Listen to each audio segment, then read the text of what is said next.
스마트폰 본격화를 2010년 보면 그 15년 걸려요. 왜냐하면 무선이니까 이거는. 무선 고속이잖아요. 스마트폰은. 그전 핸드폰은 이제 그 속도도 작고 그건 이제 유선을 탈피해버리는 거죠. 유무선 통합돼 갖고 초고속으로 돌아가는 5G AI 시대 이거는 스마트폰 나온 지 10년 만에 지금 도래하고 있는 거예요. 스마트폰이 본격화된 지. 그러니까 우리가 지금 요 항목 하나하나가 거의 뭐 표음 문자의 그 출몰만큼이나 중요한 항목들인데 그 항목들이 최근에 오면은 이게 막 10년, 15년 이 기간으로 가는 거 아니에요. TV에서부터 PC까지, TV 일반화에서부터 PC의 출현까지가 불과 한 35년. PC의 출현에서부터 유선 인터넷이 10년. 그 다음에 이것이 무선 초고속 무선 인터넷으로 스마트폰으로 가는데 거기서부터 15년. 그 다음에 이게 사람뿐 아니라 5G는 사람이 문제가 아니라요. 사람의 머릿수보다 수백 배가 되는 사물을 다 연결해서 감지하고 제어하는 그런 방식이에요. 그러니까 우리가 만약에 인구가 한 5천만이다 그러면은 5G가 제대로 본격화됐을 때 지금도 엄청나게 많은 장치들이 지금 인터넷에 연동돼 있겠죠. 뭐 신호등도 인터넷 연동돼 있을 거고 여러 CCTV 방법 이것도 연동돼 있을 텐데 그런 거 다 털어봐야 지금도 몇 천만 점 안 될 거예요. 1, 2천만 점. 근데 이게 앞으로 사람 숫자의 100배 이렇게 되는 거예요. 그러면은 50억 점이 연결되는 거예요. 이 대한민국 안에서 혹은 100억 점, 200배 되면 100억 점이 연결되는 거예요. 각종 인터넷에 연결된 기기들이 그런 시대로 가고 있는 거예요, 지금. 자, 그러면 이거 우리가 보면은 굉장히 숨가 빠진다. 이게 이렇게 숨가 빠집니다. 그래서 이 굉장히 짧은 시간 안에 이 심리와 행태가 급속하게 달라지는 거예요. 그래서 이 자제분들하고 또 손자 손녀 되시는 사람들하고 얘기 많이 해야 돼요. 앞으로 굉장히 가깝게 지내야 돼요. 안 그러면 처량해져요. 그리고 세상으로부터 자꾸 멀어지고. X세대가 우리 이 586이랑 비슷합니다. 우리 586이 되게 한 82학번쯤 되니까 이제 그 생년으로 치면 62년생부터가 586이거든요. X세대는 이제 미국선 65년부터 잡습니다. 65년에서 1980년생까지 한 15년간을 X세대라 그러는데 이 세대는 10대 및 20대 초반에 PC를 경험하기 시작한 세대예요. 286, 386을 경험했다고 이 세대가.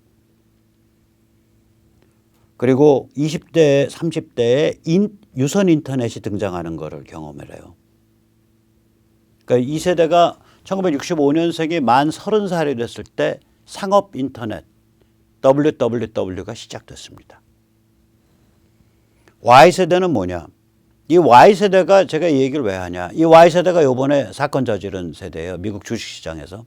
이게 1981년에서 1996년 약 15년을 얘기를 하는데 이 Y세대를 밀레니얼 세대라 그럽니다. Y세대가 20살, 10살, 5살 됐을 때 이 21세기가 시작됐기 때문에 21세기가 됐을 때 청소년 혹은 유아였기 때문에 이 세대를 밀레니얼 세대라 그럽니다.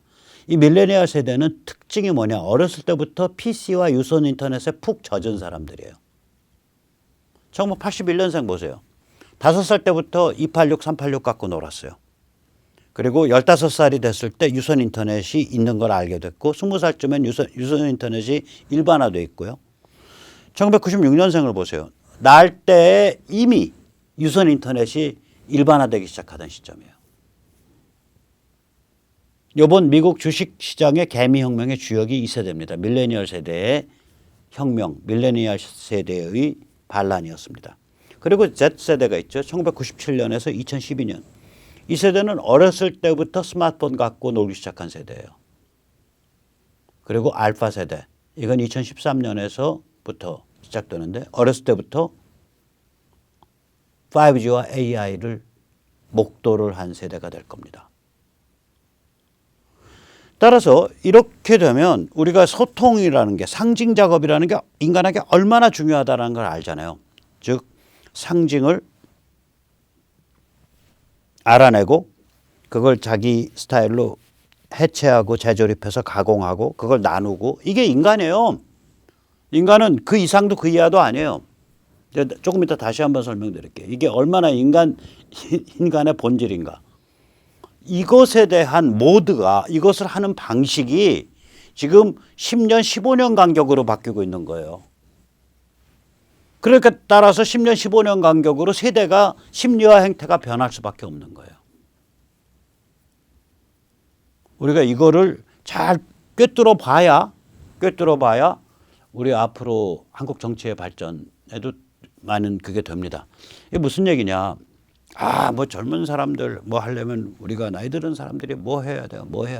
천만에 택도 없어요. 억지로 뭐 하려고 그러지 마시고요. 진정성 게임입니다.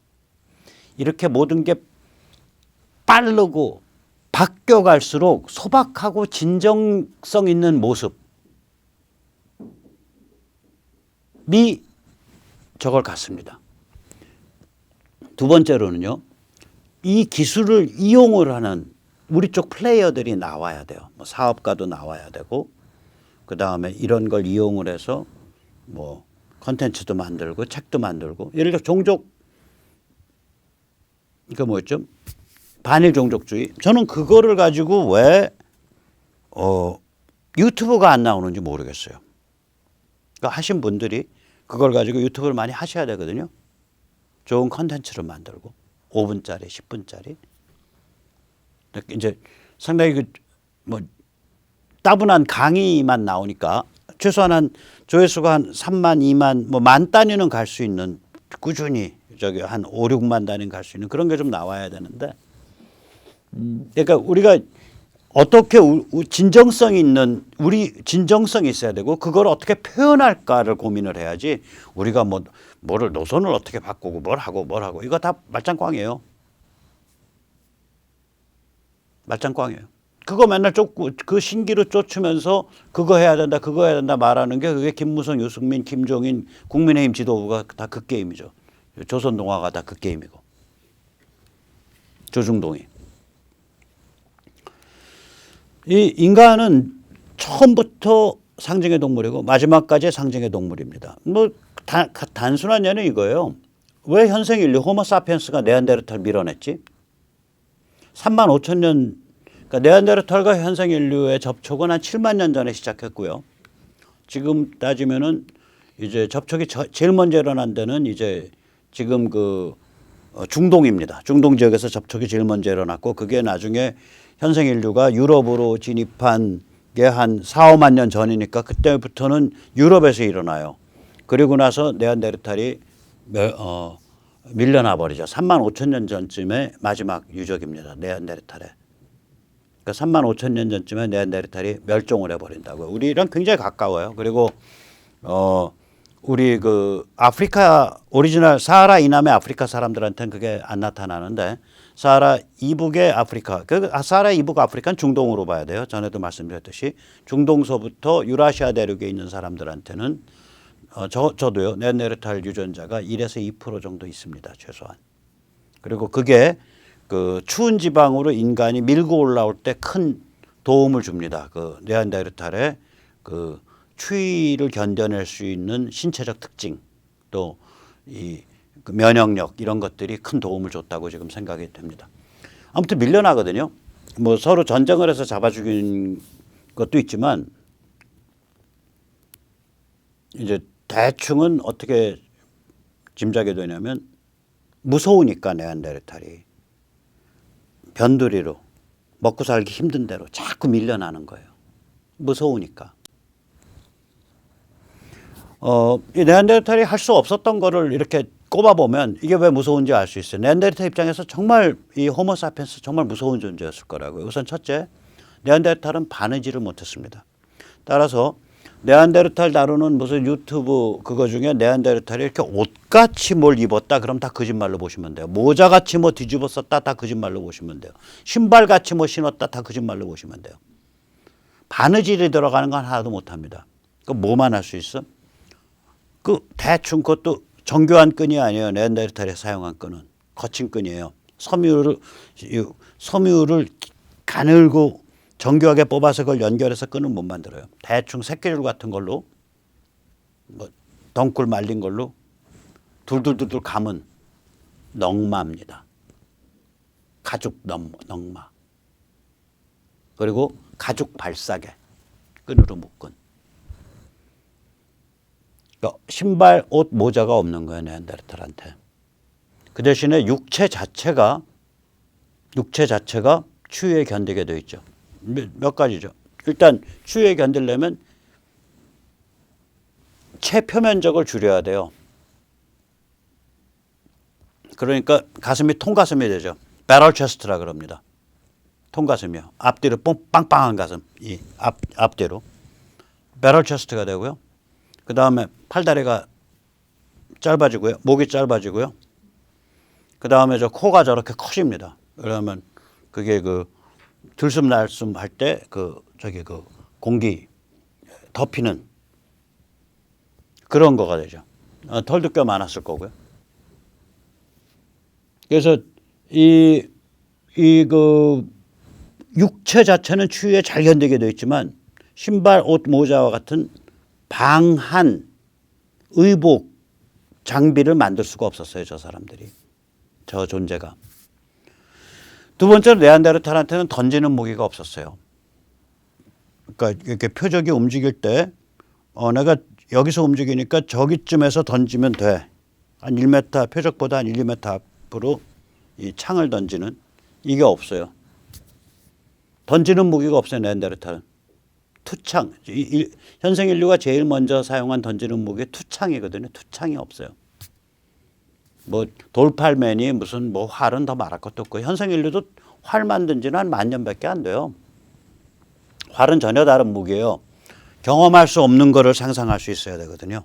활은. 창 같은 거는 던지는 건 경험할 수가 있잖아요. 쉽게. 활은 일상적으로 경험하지 못한 것을 원리를 디자인해야 되는 거예요. 저거는. 그래서 활은 굉장히 늦어요. 그럼 네안데르탈은 어떤 식의 무기였냐? 찌르는 창이에요. 갖고서 이거 찌르는 창을 투창을 이제 제블린이라고 영어로 하고요. 그 다음에 찌르는 창을 영어로 thrust spear라 그럽니다. thrust가 이렇게 찔러넣는 이런 것들을 thrust라 그러거든요. thrust spear예요. 찌르는 창. 그래서 한대 숲 지역에서 나무끈을 아래 이렇게 숨어 있다가 팍 뛰어나와가지고 퍽 찌르는 거예요. 그래서 뭐 사슴이 들이받으면 이제 골로 가는 거고요. 그러니까 굉장히 수명도 짧아요. 그러니까 이 한대 숲 지역에서 찌르는 창으로 매복 사냥을 했어요. 저걸 매복 사냥이라 그럽니다. 앰부시 헌팅. 반면에 이 현생 인류는 제일 좋아하는 게 어떤 거냐?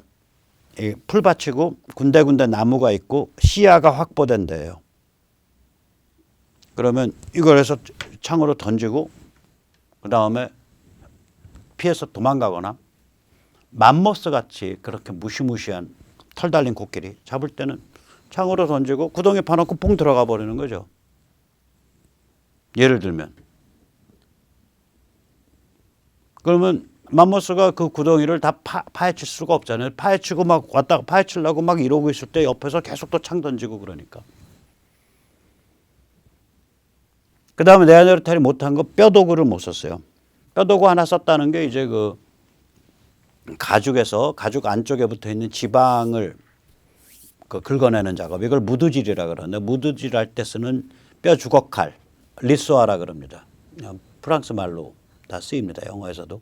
그게 네안데르탈에서 나온 것 같다라는 얘기는 있는데 최근 불과 몇 달 전에 연구들에 의하면 이때까지 네안데르탈 쪽에서 아주 예외적으로 딱 한 군데서 네안데르탈 쪽에서 뼈도구 좀 나온 게 있어요. 프랑스 쪽에. 그게 네안데르탈이라고 주장했었는데 그걸 다시 해보니까 2만 년밖에 안 나오는 거예요. 다시 연대 측정을 정밀하게 해보니까. 그럼 2만 년이면 네안데르탈 사망 이후라고요.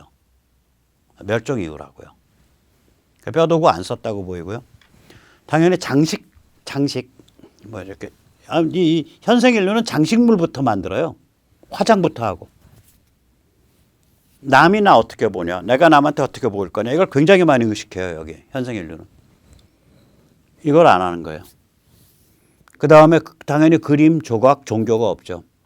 자, 제가 아까 말씀드렸죠. 네안데르탈이 3만 5천 년 전에 저런 넝마 두르고 발사계 두르고 이거 찌르는 창 해가지고 이러고서 다닐 때 같은 지역에 있었던 현생인류 3만 5천 년 현생인류는 저 종교적 조각물을 만듭니다. 저거 오른쪽에 있는 게 저게 라이언맨 사자인간입니다. 얼굴은 사자고 몸은 인간인. 상하로 잘 깎은 거예요. 기막히게 깎은 거예요. 네안데르탈이 저럴 때 현생인류는 저걸 만들고 있어요.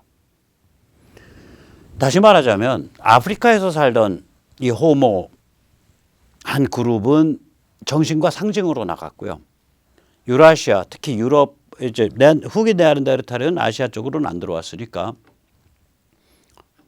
그러니까 그 네안데르탈들은 그러면 시베리아 정도, 우랄 알타이 정도까지 와요. 네안데르탈이 유럽과 거기에 네안데르탈들은 추위에 적응하는 몸이 뭐 코가 이만해지고 몸이 빵빵해지고 팔다리가 짧아지고 거기서 나뉜 거거든요. 하나는 계속해서 상징으로 튀어나간 거예요. 하나는 그렇게 못 나간 거고. 게놈 해독이 됐습니다. 네안데르탈이. 이 게놈 해독을 한 사람은 이제 스테판 페보라는 그 어머니는 에스토니아 출신의 화학자고 아버지는 스웨덴 출신의 노벨상을 받은 화학자인데 그 아버지가 생물학적 아버지예요. 그 둘이 혼외 관계예요. 아주 훌륭한 분이고요. 막스 플랑크 연구소 라이프치히에 있을 겁니다. 독일. 그 라이프치히 막스 플랑크 연구소를 가면 스테판 페보 팀 쪽은 그 건물을 따로 쓸 거예요. 근데 그게 이제 그 가운데에 그 홀이 통으로 돼 있어서 5, 6층으로 올라가요. 그 높이가 거기에 인공 암벽을 해놓고 그 홀에 저 피아노가 있습니다. 안 가봤지만 가보고 싶습니다. 그러면 이제 이 골아픈 이런 연구하다가 사람들이 이제 점심 먹을 때는 피아노 치고 그다음에 짧은 바지 입고 뭐 난닝구 입고 남녀가 다 이거 인공 암벽하고 그런 참 환상적인 그런 그 환경에서 일들을 한다고 합니다. 너무 몰입도가 센 일이라. 근데 스테판 페보가 이 사람이 무슨 기술을 개발한 사람이냐면 그 아주 오래된 그런 뼈 같은 데서 그 여러 가지 그 노이즈라 그러죠. 그 오염돼 있는 것들을 이렇게 걸러내면서 유전자 게놈을 식별해내는 기술을 발전시킨 사람이에요.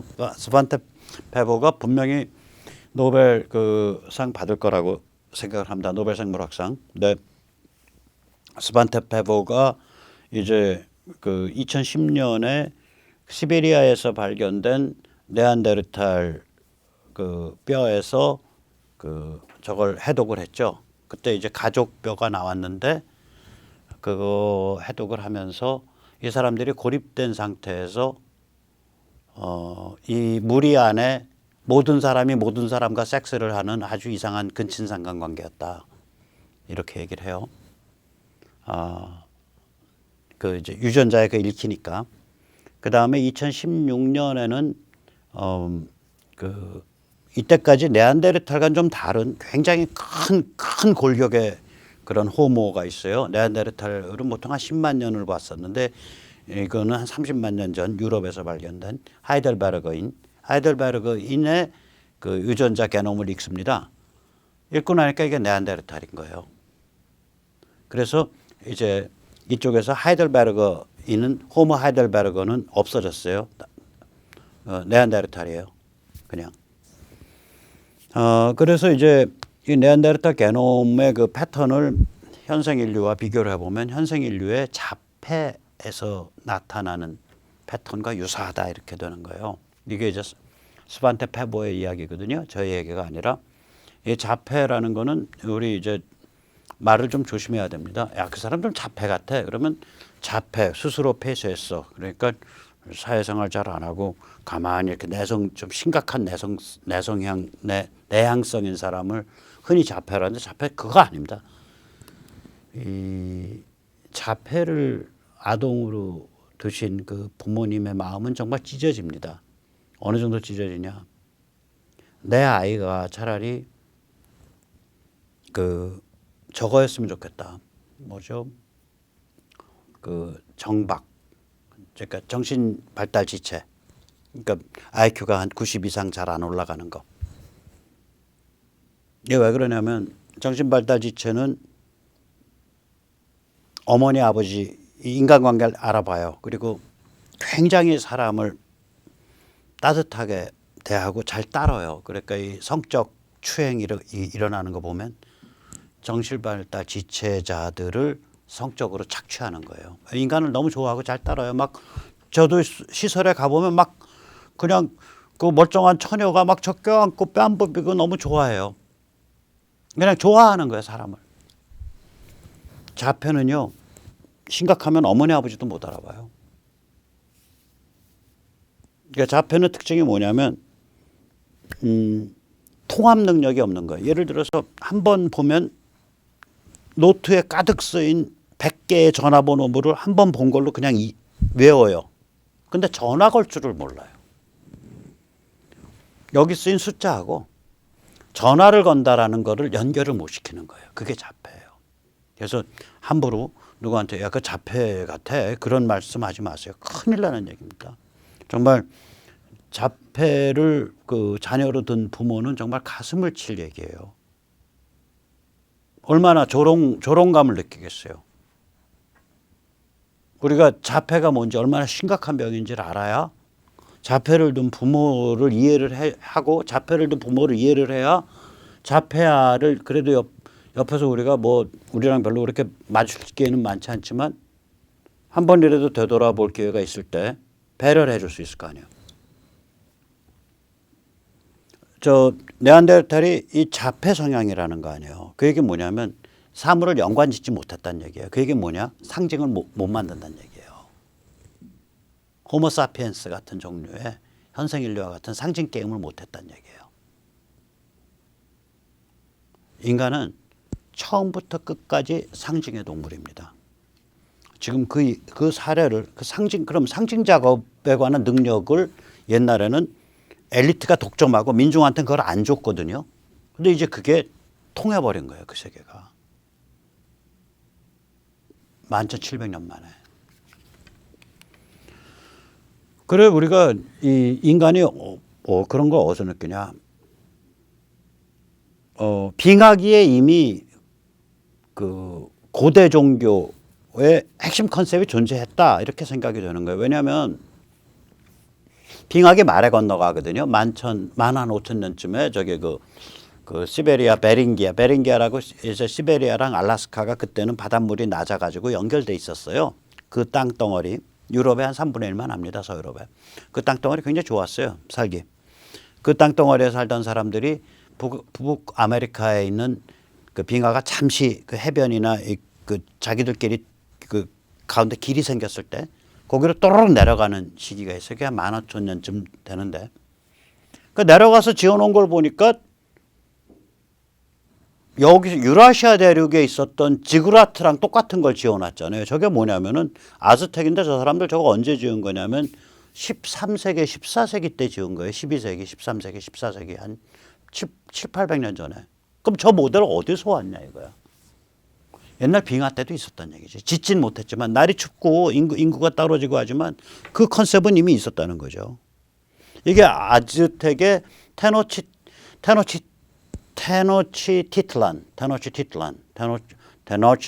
그렇게 발음합니다. 테노치티틀란. 저도 발음 이거 무지하게 연습하는데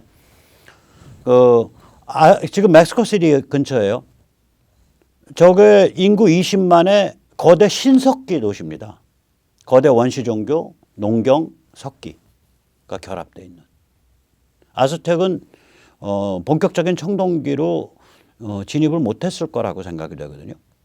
그러면 저 컨셉, 저런 유적 자체는 빙하 이후에 나왔지만 빙하 이후에 뭐 저게 수메르에서도 나오고 저게 만주에서도 나오고 저게 중국에서도 나오고 저게 저기서도 나오고 그리고 저걸 조금 다르게 해서 좀 변형한 게 이제 에집트의 피라미드고 지구라트랑 좀 다르죠. 그럼 저 컨셉 자체는 빙하 때 있었다는 얘기 아니에요? 짓지는 못했지만 우주를 저런 식으로 보고 별자리를 보고 예를 들면은 피라미드 같은 거 보면요. 그 한 변이 정북과 정남을 가르칩니다. 이때 정북이라는 건 뭐냐면 나침반상의 북쪽이 아니고 지구축, 지구 회전축 그걸 정북이라 그러거든요. 그 정북과 정남을 가르치는데 그 정북과 정남을 가르치는 게 얼마나 정교하게 가르치냐. 지금 변 길이가 뭐 백몇십 미터 아니에요. 기자 피라미드. 백몇십 미터가 딱 얼마큼 오차가 있냐. 1도에 60분의 3. 1도가 요만할 거 아니에요. 요만큼 벌어지면 1도잖아요. 그거 60분의 3. 그러니까 그런 컨셉들이 이미 그 천체를 바라보고 그걸 종교적으로 느끼고 그 천체의 운행에 대해서 고민을 하고 그걸 자기가 해설하는 그 어떤 그 정신 세계를 갖추고 이게 이미 아까 말씀드렸듯이 2만 년 전 막 이렇게 있단 얘기예요.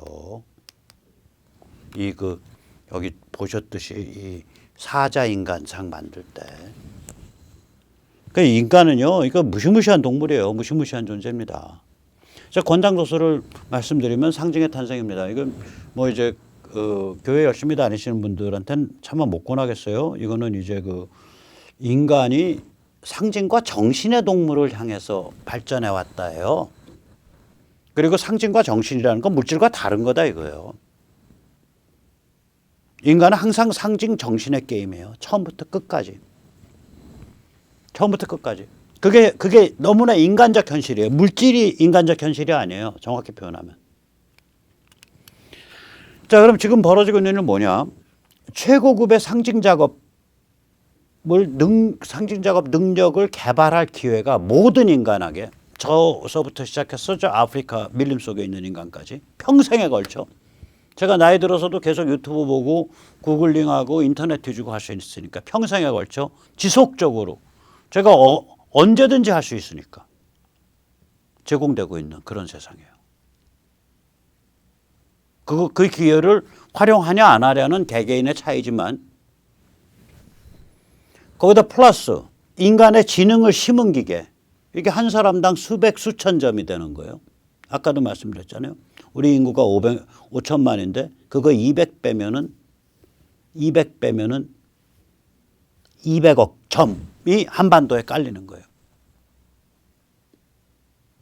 100억 점이. 2천 빼면 400 빼면 200억 점이 깔리는 거예요. 그럼 그 기계가 감지를 하죠. 센서.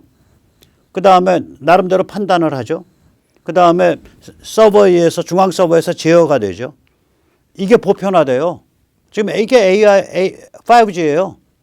그리고 이걸 판단하고 제어하는 그 서버의 지능이 기계 지능이 스스로 발전해요. 겪어보면서. 이걸 기계학습이라 그래요. 머신러닝. 이게 AI예요. AI가 대표적인 게 기계학습이에요. 기계가 스스로 겪어가면서 데이터 처리해가면서 점점 더 데이터 처리 그 지능을 스스로 높이는 방식. 알파고는 바둑 두면 둘수록 바둑 단수가 올라가게 돼 있거든요. 그게 5G AI가 지금 구현 중이란 말이에요. 이 글로벌리스트들이 얼마나 황당한 정신병자들이냐. 이 같은 세상에서 글로벌 차원의 엘리트 지배자가 되겠다고 몽상하는 과대망상증 환자예요. 아까 보셨잖아요. 우리 동지 투자금융계 저 해시펀드가 지금 쥐어 깨지고 있어. 야, 닫아 걸어. 우리가 운영하는 어디야, 러빈후드 어플에서 문제가 지금 막 지금 사가지고 주식 가격 올라가고 있는 어디야, 게임스탑 거기 못 사게 막아. 그거 막으니까, 야, 러빈후드 너희 어플 왜 이렇게 엉터리야? 니들이 독재자냐 하고 항의가 그냥 쫙 구글 플레이 스토어에 러빈후드 어플 사용자 평이 올라오니까 구글 또 경영자는 야, 그거 부정적인 사용자 평 다 내려.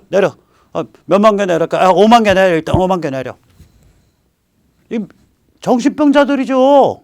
자기들이 세상을 다 주물를 수 있다고 생각하는 거예요. 이게 에집트 파라오 신관과 뭐가 다르냐고요. 아즈텍에 사람 끌어올려 가지고 가슴 갈라 가지고 벌떡벌떡 뛰고 있는 그 심장 꺼내 가지고 우리 코첼케아틀인가 뭔가 그 신는 그 우리 이 인간의 피에 의해서 생명이 연장되시고 우리를 축복하시는도다 하는 자들하고 뭐가 다르냐고. 제가 보기엔 똑같아.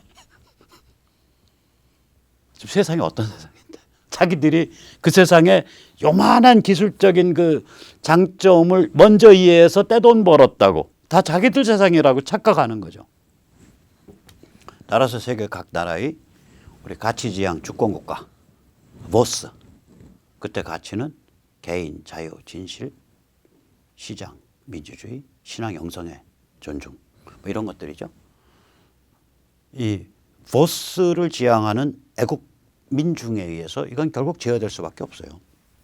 왜냐하면 이렇게 무서운 문명은 내 표를 가지고 결정하는 나의 나라에서 일단 제어돼야 돼요. 그걸 유엔에 맡겨요. 그걸 빌 게이츠한테 맡겨요. 그걸 저커버그한테 맡겨요. 그걸 시진핑한테 맡겨요. 그걸 미국에 맡겨요. 그걸 바이든한테 맡겨요. 그걸 트럼프한테 맡겨요. 못 맡깁니다. 그래서 각 나라가 정신 멀쩡한 가치지향 주권국가로 강화돼야 되는 길밖에 없고 그러한 가치를 도외시하거나 폄훼하거나 경멸하거나 이런 나라들은 수갑 채워서 좀 무릎 꿇려놔야 돼요. 중국, 북한, 베네수엘라. 그리고 그런 것들이랑 손잡고 이 세계를 다 쪼물락거릴 수 있다라고 과대망상증에 걸려 있는 이 친중 글로벌리스트들 밥그릇 뺏어야 됩니다. 자, 이런 위대한 범인류적인 그런 전쟁이 아까 보셨잖아요. 미국의 밀레니얼 세대, Y세대, 그 미국의 그 무서운 월스트리트 헤지 펀드 아주 박살내는 거 보셨잖아요. 자, 그렇게 해서 이런 방식 저런 방식으로 계속 진행됩니다. 물론 그 밀레니얼 세대는 아직 보스 애국 민중은 아니에요. 그러나 그 전체 틀에서 보면 이건 결국 민중과 엘리트 사이에 큰 심연과 같은 구분이 없어져 간 세상 속에서